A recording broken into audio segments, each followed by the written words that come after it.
Here for its reaction, former special counsel to President Bill Clinton, author of The Unmaking of the President, Lanny Davis. Lanny, good morning to you. Good morning. Good morning. He should have been fired, I wouldn't use the word whacked, by Barack Obama, not by President Why? Trump. Well, Lanny, I'll tell you what, because this is how wrong you are. He says that Barack Obama told him he did a great job. He did an honorable thing. And that's how he lauds Barack Obama.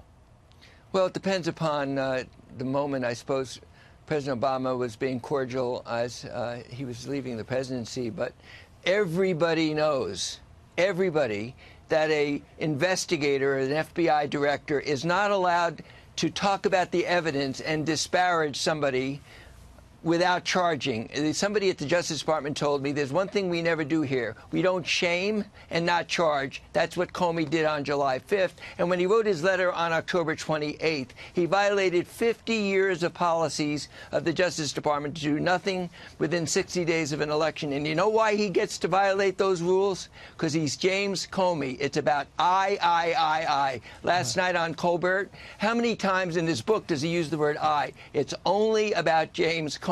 He should have been fired. What was your reaction to that interview last night as far as his presence is concerned? He seemed like, to me, he was much more relaxed. He's having fun with this. He's joking around, and he's enjoying this book tour.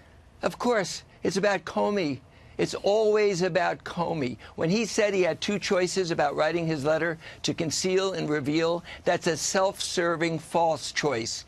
Deputy Attorney General Rod Rosenstein and every other lawyer that I've talked to says it's a false choice. You're an FBI investigator. You keep quiet. It's not called conceal. It's called following the rules of due process. Sure. But only James Comey gets to decide to break the rules of the Justice Department, of due process. You know why? Lanny, he's James Comey. Look, he broke the rules. If you listen to him and you read the book, he broke the rules to save American justice for the most part. Oh, to save whatever James Comey says is American justice, because he doesn't have to follow the rules. He works for the Attorney General. He said, well, she was compromised because of the tarmac visit of President Clinton. He always forgets to mention Sally Yates, the Deputy Attorney General. He was not allowed to send that letter without getting her permission. He always forgets to mention that Sally Yates was his boss.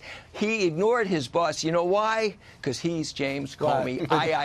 But, you know, I understand your frustration, Lanny, but where is the self-examination of Hillary Clinton's chief of staff, Uma Abedin, of doing the idiot move of sending her personal emails to the pedophile Anthony Weiner's laptop that made Anthony put James Comey in the driver's seat in this investigation? That he does have a valid point that if Hillary Clinton gets elected, 3 weeks in, they'll say, how could you possibly have suppressed this information? First of all, correct the record. She doesn't know there was an automatic program forwarding her emails that she didn't know about. So that's her explanation. What is your explanation? Uma Abedin's emails arriving on Anthony Weiner's laptop. So the cloud did it by itself? There was some kind of automatic system to back up that went to his laptop. She's never been able to explain. But let's just talk about that stupid argument that he makes. The fact is, he is not a politician. He's only the FBI director. He's appointed by the president. He can be fired by the president. He should have been fired. The fact that he says, oh, well, after the election, they might have said, excuse me, Mr. Comey, you're not a politician. You don't get to decide that Hillary Clinton might not be elected or might be elected. The Department of Justice was in bed, it seems, with the Hillary Clinton camp, so he couldn't count on that. Let's at least use facts to contradict that, Steve, so you and I don't agree the whole program and I ruin your career. The fact is that James McCabe was fired correctly because he leaked a story to the Wall Street Journal that hurt Hillary Clinton. He was trying to say the Clinton Foundation should have been investigated. So if anything, the facts are that there was a bias against Hillary Clinton, the proof being the October 28th letter by Comey, which violated all the rules, also cost her the presidency. I've got a feeling you're not going to be buying the book. Lanny Davis, former